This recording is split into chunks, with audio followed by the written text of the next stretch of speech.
మంత్రాలకు చింతకాయలు రాలుతాయా అంటే, చింతకాయలు రాల్చుకోవడానికి మంత్రాలు దేనికి అంట నేను. కాబట్టి ఈ మంత్రాలు దేనికి ఉపయోగించుకోవాలో కూడా తెలిసి ఉండాలి. ఈ సామెతే తప్పు. ఒక చిన్న కథ చెప్తే మీకు ఈజీగా అర్థమవుతుంది. ఒకసారి రామకృష్ణ పరమహంస శిష్యులతో కలిసి ఒక నదిని దాటుతున్నారు. ఈ ఒడ్డు నుంచి ఆ ఒడ్డుకు వెళ్తున్నారు. అక్కడ ఉన్నటువంటి ఒక పడవవాడి సహాయం తీసుకున్నారు. వాడికి ఎంతో కొంత డబ్బులు ఇచ్చారు. శిష్యులు, రామకృష్ణ పరమహంస అందరూ ఎక్కారు.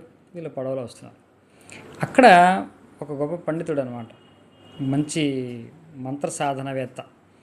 ఆయనకు ఒక విద్య వచ్చు. ఏమిటంటే నీళ్ళ మీద నడుచుకుంటూ వెళ్ళిపోగలడు ఆయన, ఎంత లోతున్నా సరే. ఆ విద్యను రామకృష్ణ పరమహంస గారి దగ్గర ప్రదర్శిస్తున్నాడు ఆయన. ఆ ప్రదర్శించడానికి సిద్ధపడ్డాడు. వీళ్ళు పడవలో వస్తూ ఉంటే ఆయన వీళ్ళకంటే వేగంగా నడుచుకుంటూ అవతల ఒడ్డుకి వెళ్ళిపోయారు. అంటే అతను అనుకున్నాడు, రామకృష్ణ పరమహంస అంటే ఆయన అవధూత కదా, ఆయన మహాసిద్ధపురుషుడు కదా, ఈయన ఖచ్చితంగా అభినందిస్తాడు అనుకున్నాడు. ఈయన ఊహించినట్టే ఆయన వచ్చి పలకరించాడు. మీరు మహానుభావులండి, గొప్ప సిద్ధిని ప్రదర్శించారు, మీరు ఎంతకాలం సాధన చేశారు అని అడిగాడు. అబ్బో, ఇది చాలా కఠోర సాధన చేశానండి, సుమారు 5 సంవత్సరాల సాధన యొక్క ఫలితంగా నాకు ఈ విద్య వచ్చింది, నీటిపైన నడిచేటటువంటి విద్య అని చెప్పాడు. దానికి 5 సంవత్సరాల సాధన ఎందుకండి, పావులా ఇస్తే పడవోడు వదిలిపెడతాడు కదా అన్నాడు అక్కడ. అంటే అలా గాలి తీసేసాడు. అంటే నువ్వు 5 సంవత్సరాలు కష్టపడి ఒక మంత్రాన్ని తీసుకొని దాన్ని సాధన చేసిన విద్య అంతా ఏంటి ఇక్కడ నుంచి అక్కడికి వెళ్ళడానికా? దీనికి వేరే ఆల్టర్నేటివ్స్ ఉన్నాయి కదా, పడవలు లేకపోతే ఇక్కడ నీకు ఆ విద్య పనిచేస్తుంది. దీనివల్ల ఉపయోగం ఏంటి ఆ విద్యకి? అంటే మంత్రం కూడా, దానికి సామెత ఎందుకు వచ్చిందో తెలియదు కానీ, మంత్రంతో చింతకాయలు రాల్చుకోవాల్సిన అవసరం ఏమొచ్చింది? మంత్రం ఎప్పుడు ఉపయోగిస్తాం?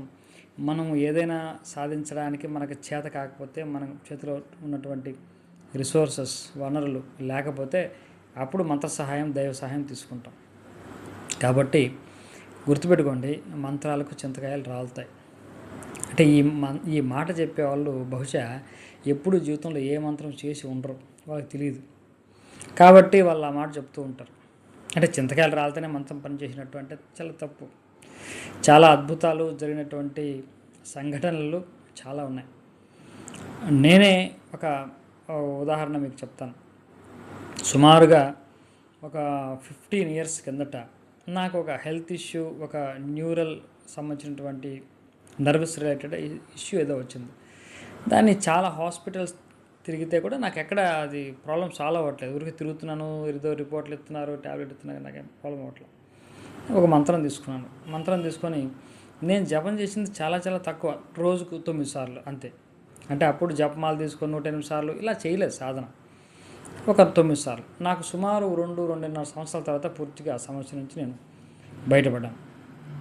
అంటే 108 సార్లు చేసి ఉంటే నేను తొందరగా కూడా 6 నెలల లోపు కూడా బయటపడేవాడిని. నేను హాస్పిటల్ చుట్టూ తిరగకుండా ఈ పని చేస్తుంటే, ఎప్పుడో చేస్తుంటే నాకు ఈజీగా వచ్చేది. కాబట్టి ఇవన్నీ కూడా మంత్రం వల్ల వచ్చినటువంటి ఫలితమే కదా.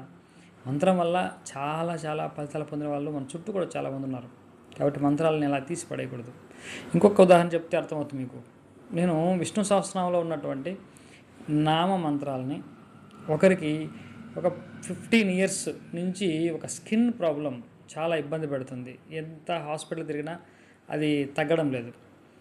వాళ్ళు ఇలా ఏదో వాళ్ళ ఇంటికి పిలిచారు నన్ను. పిలిస్తే నేను విభూది చేతిలో తీసుకొని ఆ విష్ణు సహస్రనామంలో ఉన్నటువంటి మామూలు మంత్రాలే, నాకు గొప్ప తాంత్రికులు అలాంటివి ఏం కాదు, చేతిలో తీసుకొని ఒక సుమారు అరగంట వాళ్ళ ఇంట్లో ఉండింట. అరగంట వరకు ఎంతైతే విభూది మంత్రించుంటానో మంత్రించి వాళ్ళకి ఇచ్చి, రోజు నీళ్ళలో కలుపుకొని మీరు తాగండి అని చెప్పాను.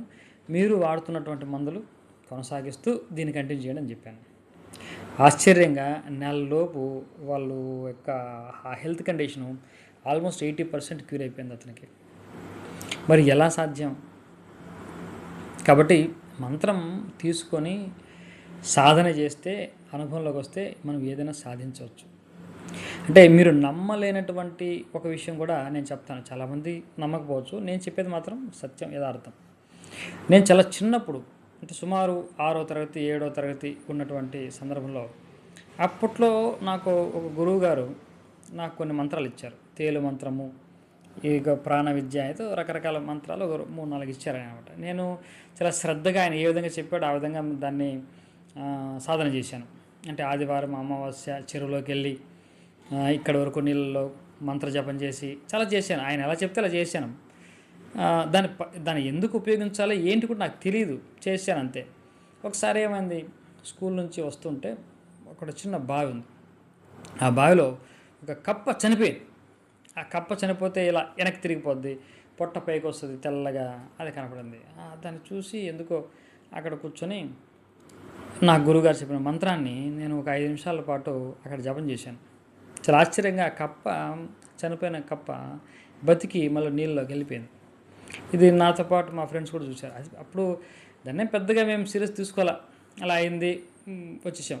తర్వాత కూడా నేను దానికి పెద్దగా ఇంత ఇదేదో జరిగిందన్న ఆలోచన లేదు. అంటే ఇప్పుడు ఈ మధ్య మంత్రాలు ఇక్కడ నామాలు జపం చేస్తున్నాం కాబట్టి ఇప్పుడు ఆలోచిస్తే అర్థమవుతుంది నాకు, అరే అప్పుడు ఇంత అద్భుతం జరిగింది అని.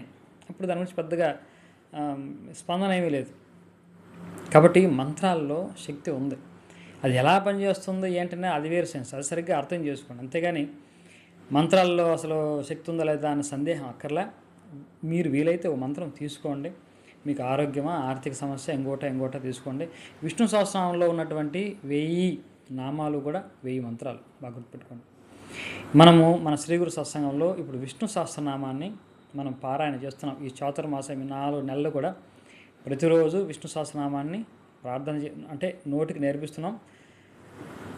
తర్వాత ప్రతి శ్లోకానికి కూడా ఉన్నటువంటి అర్థాన్ని చాలా వివరంగా మనం చెప్తూ ఉంటాం. కాబట్టి ఆసక్తి ఉన్న వాళ్ళు మా సత్సంగంలో చేరి విష్ణు సహస్రనామాన్ని, ప్రతి నామాన్ని వివరించడం జరుగుతుంది. ఆ నామాలకు ఉన్నటువంటి శక్తి అర్థం చేసుకుని మీరు కూడా జపం చేయండి. అన్ని రకాల శుభ ఫలితాలు కూడా పొందుతారు.